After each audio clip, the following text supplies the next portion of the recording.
नमस्कार दोस्तों, कॉमिक्स पिटारा चैनल में आपका स्वागत है। दोस्तों, अगर आप इस चैनल पर नए हैं तो इस चैनल को सब्सक्राइब कर लें और साथ में लगे बेल आइकन को प्रेस जरूर करें ताकि मेरे चैनल पर आने वाली हर नई वीडियो की नोटिफिकेशन मिले आपको सबसे पहले। दोस्तों, मेरा नाम विजय कुमार है और मैं शुरू करने जा रहा हूँ। ये गुनिक कॉमिक्स है जो कि ये दो पार्ट में है, गुनिक और फांसी दो भोकाल। ये भोकाल की कॉमिक्स है, तो चलिए इस कॉमिक्स को शुरू करते हैं। देख सकते हैं ये गुनिक कॉमिक्स है जो कि 8 रुपए के कॉमिक्स है। काफ़ी पुरानी कॉमिक्स है ये गुनिक। ये संजय गुप्ता संपादक, इसके मनीष गुप्ता है, लेखक संजय गुप्ता है। चित्रांकन कदम स्टूडियो से किया गया है।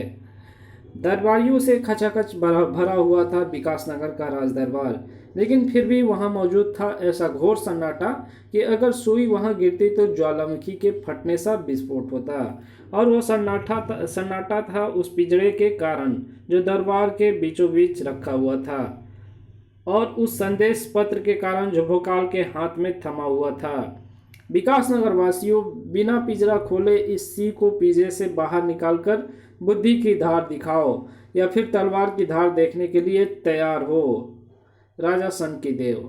इस विचित्र पहेली ने विकास नगर वासियों के सामने एक सवाल खड़ा कर दिया था। उसका हल करके उन्होंने राजा सनकीदेव की इस चुनौती को या तो बुद्धि से जीतना था या फिर तलवार से, या फिर जीतना था तलवार से। एक अनोखे द्वंद से घिरा हुआ था विकास नगर के हर धुरंधर का मस्तिष्क। भोकाल ने तलवार खींचकर जिसका अंत कर दिया। राजा सनकीदेव को हम इस पहेली का उत्तर तलवार से देंगे। नहीं, ये आवाज राज दरबार के मुख्य द्वार की तरफ से गूंजी थी, उस शख्स के मुख से जिसका चेहरा बुद्धिमत्ता से तेज और कदम आत्मविश्वास के दृढ़ता से भरे हुए थे। और फिर उस शान से चलता हुआ वो रानी मोहिनी के सामने आ पहुंचा, और फिर उसके मुख से गूंजी वो शांत और प्रभावशाली आवाज। मुझे गुनिक कहते हैं महारानी। अवसर दे तो मैं यह सिद्ध कर सकता हूँ कि जिस कार्य को लाखों तलवारें नहीं कर सकती, उसे एक बुद्धि पलक झपकते ही कर डालती है। स्तंभ महारानी ने गुनिक नाम के उस व्यक्ति को देखते ही रह गया। कुछ ही क्षणों बाद मोम का जो सिंह शान से पिंजरे में मौजूद था, वो पिघलकर तेजी से बाहर की तरफ भाग रहा था। सभी की फटी फटी आंखों के सामने ही सिंह बिना पिंजरे खोले पिंजरे से बाहर आ चुका था। बुद्धि के उस जादूगर के बदौलत जिसने सिद्ध कर दिया था कि तलवार का बुद्धि से कोई मुकाबला नहीं। और जिसके लिए भोकाल सहित सभी के मुख से एक ही स्वर निकला, वाह वाह। मोहिनी के कंठ से निकले प्रशंसा से लबालब भरे वो शब्द। मान्यवर गुनिक, सुख सुविधा से संपन्न हमारे उच्च कोटि बुद्धि की कमी थी। आपको सम्मुख कोई पद से नियुक्त किया जाता है। धन्यवाद महारानी। विकास नगर की समस्याओं का तलवार से निवारण करने वाला भोकाल पहले से ही विकास नगर के पास था, और बुद्धि से निवारण करने वाला भी ये एक जो है वो गुनिक मिल चुका था। लेकिन कुछ समस्याएं ऐसी होती है जिसका निवारण ना तलवार कर सकती है और ना ही बुद्धि। ऐसी समस्याओं को महामारी का नाम दिया जाता है। खो खो। और जब महामारी आती है तो ना उसे तलवार से बचा जा सकता है और ना बुद्धि वाला। विकास नगर में फैली ये बीमारी तेजी से अपने शिकारों की संख्या बढ़ा रही थी और उन्हें बना रही थी मौत का शिकार। धीरे धीरे गंभीर रूप धारण करती ये समस्या राज दरबार तक जा पहुंची। नगर में एकाएक फैला 6 रोग तेजी से विस्तार कर रहा है और धीरे धीरे संपूर्ण विकास नगर को अपनी चपेट में लेता जा रहा है। मैंने इस विषय में संपूर्ण विकास नगर के वैद्यों से मंत्रणा की है महारानी, जिसने यह चौंका देने वाला तथ्य सामने आया है। इसके स्पष्टीकरण में आप क्या कहना चाहेंगे स्वास्थ्य मंत्री महोदय? 6 रोग के फैलने के कारण होते हैं, उनमें से एक का भी नगर के कोई लक्षण दिखाई नहीं दिया है। बड़े बड़े आयुर्वेदाचार्य आश्चर्यचकित हैं कि आखिर वो क्या कारण है जिसकी वजह से ये रोग इतनी तेजी से राजधानी में फैल रहा है। काफी जांच पड़ताल के पश्चात इस रोग के फैलने का एक ही कारण सभी वैद्यों को नजर में आया है, और वो है रोगी के शरीर पर पाया जाने वाला वो छोटा सा निशान जो मनुष्य के शरीर पर तब पड़ता है जब उसे कांटा या सुई चुभी जाती है। इसका क्या तात्पर्य है? पता नहीं, अभी जांच पड़ताल जारी है, शीघ्र ही हम किसी निष्कर्ष पर पहुंच जाएंगे। स्वास्थ्य मंत्री ने जांच पड़ताल के पश्चात किसी निष्कर्ष पर पहुंचना था, लेकिन भोकाल की मुख मुद्रा बता रही थी कि वो किसी निष्कर्ष पर पहुंच गया है। विकासनगर का भीड़ भाड़ बड़ा बाजार, जहां मौजूद थी स्वस्थ व्यक्तियों की भीड़, लेकिन इस भीड़ में मौजूद बहुत से व्यक्ति अब अस्वस्थ रहने वाले नहीं थे। इस लवाधारी व्यक्ति के हाथ में थमी सुइयां और इसकी आंखों में नृत्य करती नफरत उसका प्रमाण थी। इस समाज के कारण मुझे क्षय रोग लगा है, मैं इस सारे समाज को इसका रोगी बना दूंगा। इन सुइयों की सहायता से जो मेरे उस खून से बुझी हुई है जिसमें भरे हैं क्षय रोग के जीवाणु, इन सुइयों को मैं इस तरह के लोगों को चुभेकर उनके रक्त में रोग के कीटाणु पहुंचाकर उन्हें क्षय रोगी बना रहा हूँ। और ऐसा मैं तब तक करता रहूंगा जब तक विकासनगर के बच्चे इस रोग का रोगी नहीं बना देता। जिस घिनौने खेल को वो लंबे समय तक खेलने के लिए सोच बैठा था, वो आज ही खत्म होने जा रहा था, और उसका प्रमाण था सुई चुभोने के लिए बढ़ते उसके हाथ को उसके धड़ से जुदा हो जाना। और भोकाल के हाथों से रक्त रंजित तलवार का थमे होना। स्वास्थ्य मंत्री की बातें सुनते ही मैं समझ गया था कि क्षय रोग का इतनी तेजी से फैलना किसी षड्यंत्र का हिस्सा है। कोई जीवाणु युक्त सुई लोगों के शरीर में चुभकर उन्हें रोगी बना रहा है। और अंततः मैंने तुम्हें ढूंढ लिया पापी, तूने मुझे नहीं अपने मृत्यु को ढूंढा है भोकाल। बला की फुर्ती से उसने अपने दूसरे हाथ में थमी कई सुइयां भोकाल की तरफ उछाल दी, लेकिन भोकाल ने ना उन सुइयों को अपने तक पहुंचने का मौका दिया और ना ही दूसरी दोबारा सुइयां फेंकने का। तो इसी दंड का हकदार था। तलवार के एक ही बार से उसकी गर्दन को उसके धड़ से अलग करके भोकाल ने न्याय कर दिया, लेकिन भोकाल का यह न्याय किसी की नज़रों में अन्याय था। प्रतिशोध लेना हमारे कुल की परंपरा है। समाज ने तुझे जो रोग प्रदान किया उसका प्रतिशोध समाज से लेकर तूने अपने कुल की परंपरा का निर्वाह करके कोई अपराध नहीं किया था, लेकिन तुझे मौत के घाट उतारकर भोकाल ने बहुत बड़ा अपराध किया है।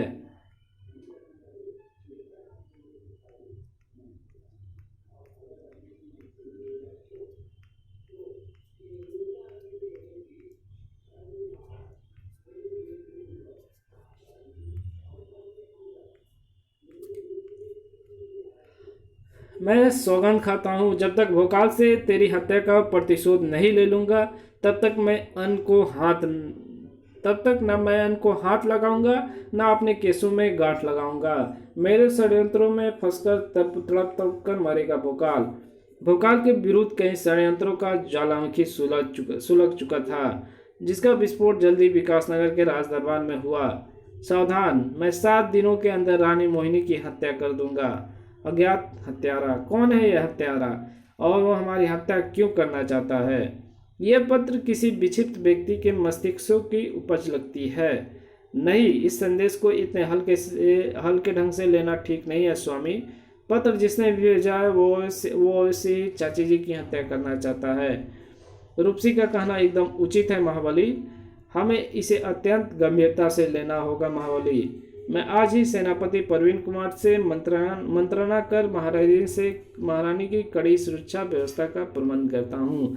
मात्र सुरक्षा व्यवस्था से कुछ नहीं होगा महाबली, आपको हत्यारों को पकड़ने के लिए प्रयत्न करना होगा। रानी मोहिनी की सुरक्षा व्यवस्था अत्यंत कड़ी कर दी गई। सैनिकों के साथ महल के तीनों छोरों को सेनापति प्रवीण कुमार, उप सेनापति रणधीर सिंह और महामंत्री चंद्रमणि ने संभाला था, और चौथे छोर पर भोकाल स्वयं मौजूद था, लेकिन मात्र सुरक्षा व्यवस्था में व्यस्त नहीं था भोकाल। उसकी हत्यारे की तलाश जारी थी, और उसकी वो तलाश उस गड़ेरिये की सूचना के साथ पूरी हुई। मैं आज जब जंगल से बकरियां चराकर लौट रहा था तो मैंने वहां स्थित शिव मंदिर में 4 व्यक्तियों को बैठे देखा। वेशभूषा और चेहरे से चारों व्यक्ति मुझे संदिग्ध लग रहे थे। धन्यवाद मित्र, मैं उन्हें देखूंगा। यह सूचना मिलने के पश्चात एक पल भी वहां नहीं रुका भोकाल। तुरंत ही गड़ेरिये के बताए स्थान की तरफ चल पड़ा वो। इस मंदिर के बारे में गड़ेरिये ने मुझे बताया था। यहाँ 4 हथियारबंद व्यक्तियों की मौजूदगी इस बात की पुष्टि भी करती है कि गड़ेरियों ने जो कहा वो सत्य है। ये अवश्य महारानी की हत्या की योजना बनाने के लिए मौजूद हैं। ये चारों संभले, इससे पहले ही मुझे इन पर वार कर देना चाहिए। ओह, आक्रमण! आह! अप्रत्याशित था भोकाल का आक्रमण, जिसमें ना वो संभल पाए और ना ही भोकाल ने उन्हें संभलने का कोई अवसर दिया। इस समय उन्हें अचेत करना ही उचित है, ताकि इन्हें राजमहल ले जाकर इनसे पूछताछ करके विकासनगर के विरुद्ध रचे जाने वाले षड्यंत्र का पर्दाफाश किया जा सके।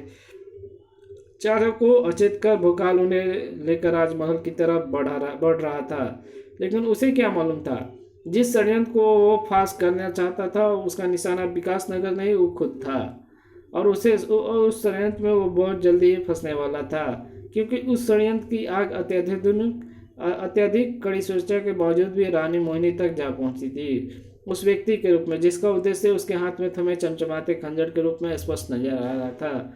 तेरी हत्या करने का जो प्रण मैंने लिया था रानी मोहिनी, उसे पूरा करने मैं तुझसे कहाँ पहुंचा हूँ। खचा! जैसे ही खंजर की धार रानी के कंधे में प्रविष्ट हुई, वैसे ही उसके कंठ से चीख उबल पड़ी। तुरंत ही चीख की प्रतिक्रिया हुई। सेनापति प्रवीण कुमार सैनिकों के साथ वहां पहुंचे। ओह! हथपट खड़े रह गए सभी, लेकिन हथपट खड़े रहे नहीं, क्योंकि अगर वे खड़े ही रह जाते तो हत्यारा रानी मोहिनी को लाश बनाकर गिरा देता। रानी को शिकार बनाने आया, खुद शिकार बन चुका था। ये कक्ष में कैसे अब पहुंचा? इस गुप्त द्वार के रास्ते।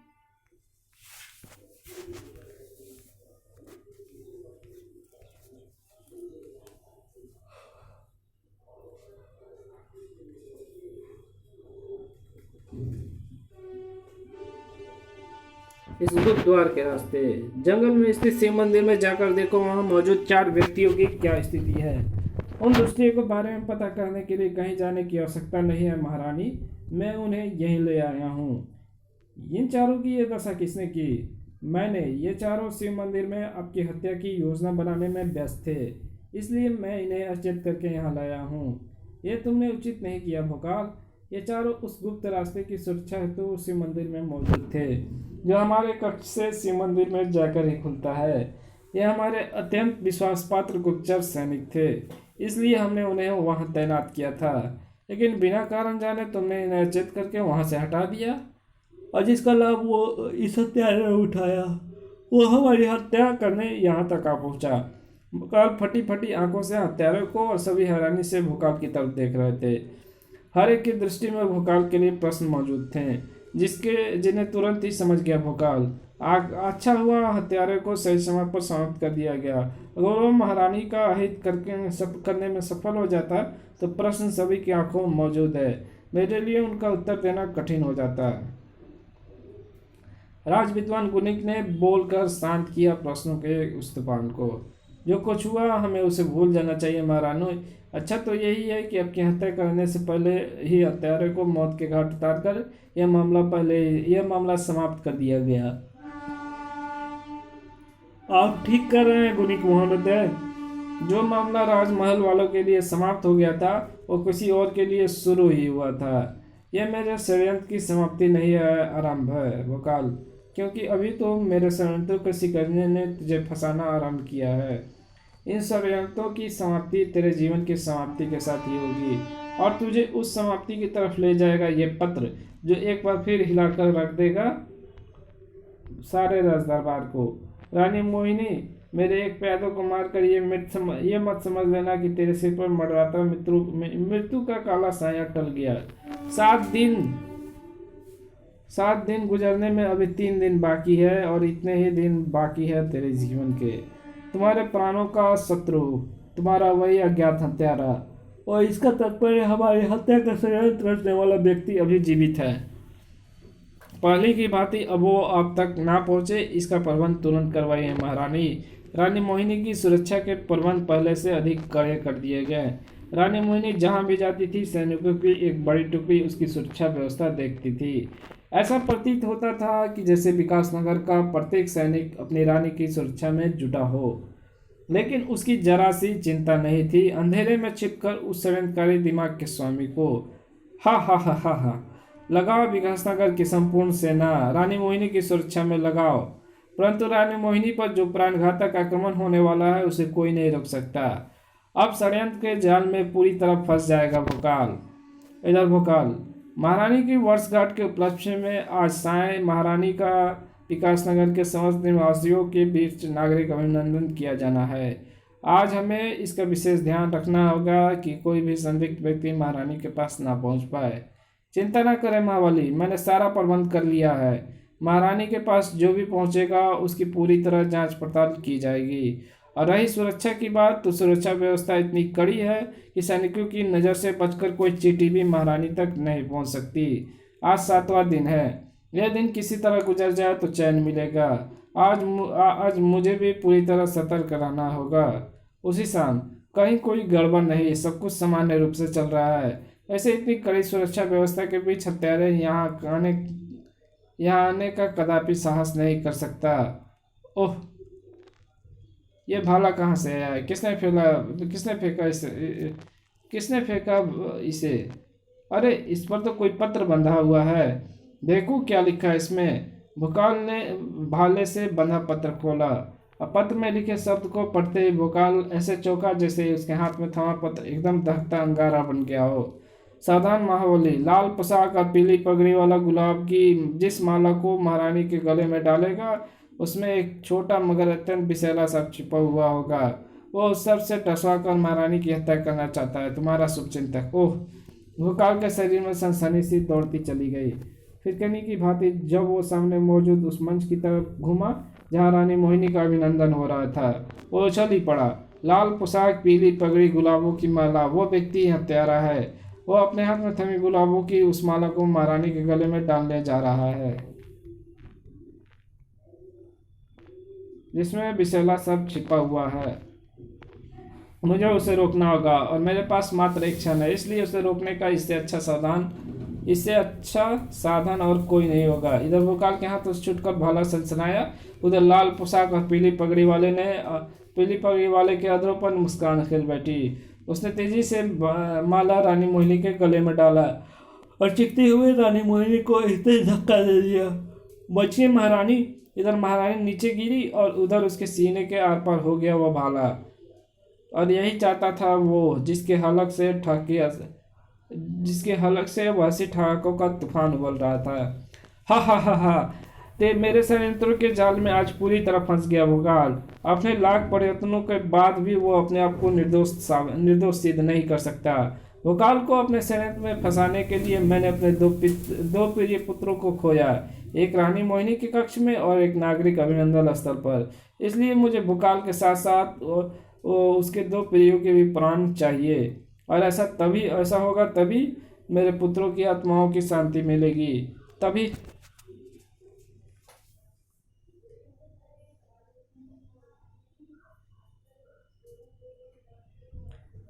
हमारे कुल की परंपरा की रक्षा हो सकेगी और तभी लगेगी गुणक की शिखा में गांठ। हा हा हा हा हा। क्या वो अपने षड्यंत्रों से भोकाल को फांसी दिलवा पाया? और भोकाल के वो 2 प्रियजन कौन कौन से थे जो अब इस षड्यंत्रकारी के षड्यंत्र का शिकार बनने जा रहे थे? जानने के लिए पढ़े फांसी दो भोकाल को। तो इस कॉमिक्स का दूसरा पार्ट मैं आपके रिकमेंडेड पे अपलोड करूंगा। तो आपको बताइए इस कॉमिक्स का दूसरा पार्ट चाहिए या नहीं चाहिए, तो कमेंट में ज़रूर लिखें।